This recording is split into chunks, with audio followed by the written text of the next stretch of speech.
नमस्कार विद्यार्थी मित्रांनो। तर आज आपण इयत्ता 4थी विषय परिसर अभ्यास यातील पिण्याचे पाणी हा घटक अभ्यासणार आहोत।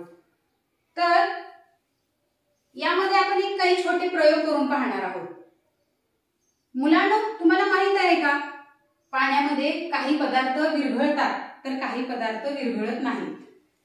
तर ह्याच गोष्टी म्हणजे कोणते पदार्थ पाण्यात विरघळतात आणि कोणते पदार्थ पाण्यात विरघळत नाहीत हे आज आपण पडताळून पाहणार आहोत। मुलांनो, तुम्ही पुढे या। तर या प्रयोगासाठी आपण इथं साहित्य जमा केलेलं आहे। तर या प्रयोगासाठी आपल्याला प्रथमतः धुण्याचा सोडा, हळद, गव्हाचे पीठ, मीठ, तुरटी, त्याचबरोबर लाकडाचा भुसा, वाळू, साखर, तेल आणि खाण्याचा सोडा अशा पद्धतीनं आणि तेल अशा पद्धतीनं हे सर्व साहित्य आपण जमवलेलं आहे। त्यासाठी आपण इथं पाणी आणि काही काचेचे ग्लास ठेवलेले आहेत। तर या साहित्याच्या माध्यमातून आपण कोणते पदार्थ पाण्यात विरघळतात आणि कोणते पदार्थ पाण्यात विरघळत नाहीत हे आपण अभ्यासणार आहोत। तर चला मग आपण ह्या गोष्टी पडताळून पाहूया। प्रथमतः आपण पाणी घेऊया। तर 2 ग्लास मध्ये आपण हे पाणी घेत आहोत।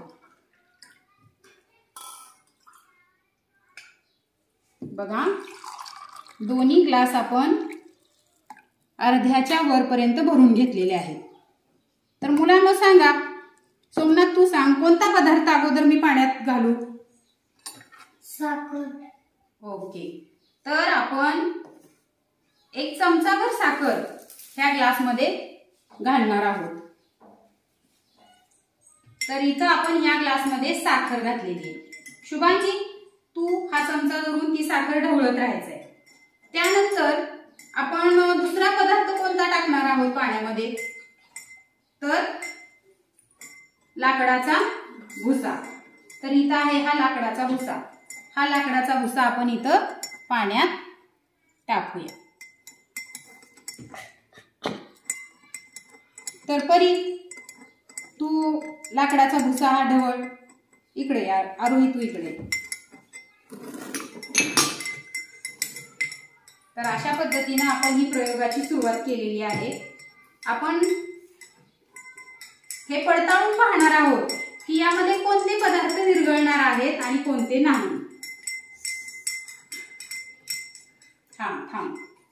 तर आता परी तुम्हाला सांग, हा लाकडाचा भुसा पाण्यात विरघळलेला तुला दिसतोय का? नाही।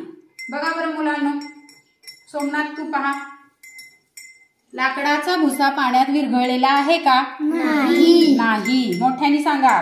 नाही। आता जो ग्लास शुभांगीने घेतलेला आहे त्या ग्लास मध्ये आपण काय टाकली होती? साखर। तर ही साखर पाण्यात विरघळली आहे का? आता तुम्ही मला सांगा। साखर पाण्यात विरघळलेली आहे। अजूनही थोडी राहिली आहे, पण ही संपूर्ण साखर विरघळणार आहे। आपण थोडंसं ढवळत राहिलं तर ही साखर संपूर्णपणे विरघळणार आहे। मला सांगा, आता साखर पाण्यात विरघळते आणि लाकडाचा भुसा पाण्यात विरघळत नाही, बरोबर? तर आता ह्या सर्वच वस्तू ज्या आहेत त्या पाण्यात विरघळतात का नाही हे आपण स्टेप बाय स्टेप करून पाहणार आहोत। मला सांगा, आता इथं प्रथमतः इथं धुण्याचा सोडा आहे, तो जर पाण्यात घातला तर तो विरघळेल का? बरोबर आहे। पुढं हळद पाण्यात घातली तर ती विरघळेल का?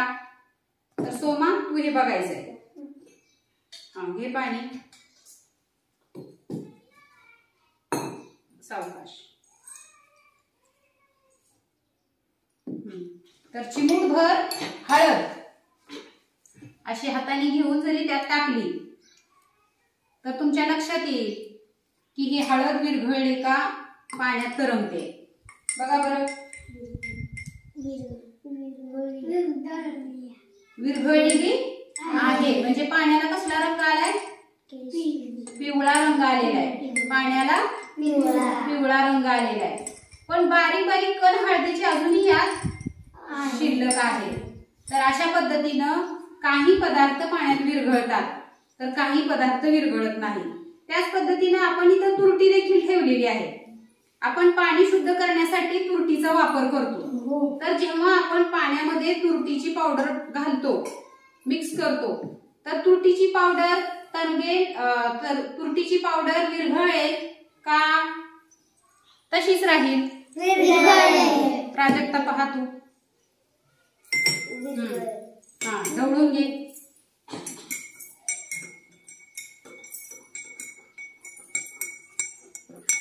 शाबाश. तर तुरटीची पूड ही पाण्यात विरघळेल, कारण तुरटीचा उपयोग आपण पाणी शुद्धीकरणासाठी सुद्धा वापर करतो तुरटीचा. तर अशा पद्धतीनं काही पदार्थ हे पाण्यात विरघळतात, तर काही पदार्थ पाण्यात विरघळत नाही. आता आणखीन एक वस्तू आपण ठेवलेली तर तेल. आपण जर हे तेल या पाण्यात ओतलं तर मला सांगा, हे तेल पाण्यात विरघळेल का? काय होईल मग? कुठे आहे तेल? वर तरंगेल. हा, तर तेल हे पाण्यावर तरंगणार आहे, कारण ते पाण्यात विरघळणार नाही आणि ते वर पाण्यावर तरंगत राहणार आहे. तर अशा पद्धतीनं या प्रयोगातनं आपण हे पाहिलं की काही पदार्थ हे पाण्यात विरघळतात, तर काही पदार्थ हे विरघळत नाही. तर मला तुम्ही यादी सांगायची. अगोदर पाण्यात विरघळणाऱ्या पदार्थांची नावे सांगा. सांगा. तुरटी, बरोबर.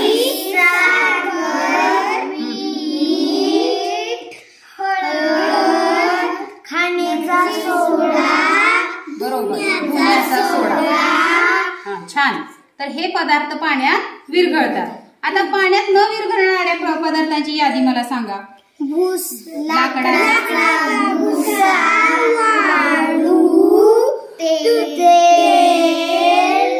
गव्हाचे पीठ. हा, आता हे गव्हाचे पीठ सुद्धा आपण जेव्हा पाण्यात टाकतो, तर हे गव्हाचं पीठ बघा, हे पाण्यात विरघळणार नाही, तर ते पाण्यात असंच राहणार आहे.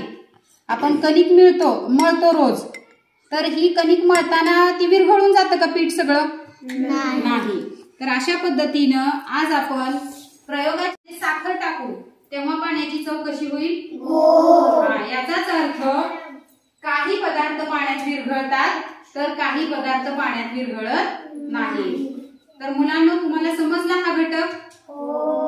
ओके, छान, धन्यवाद.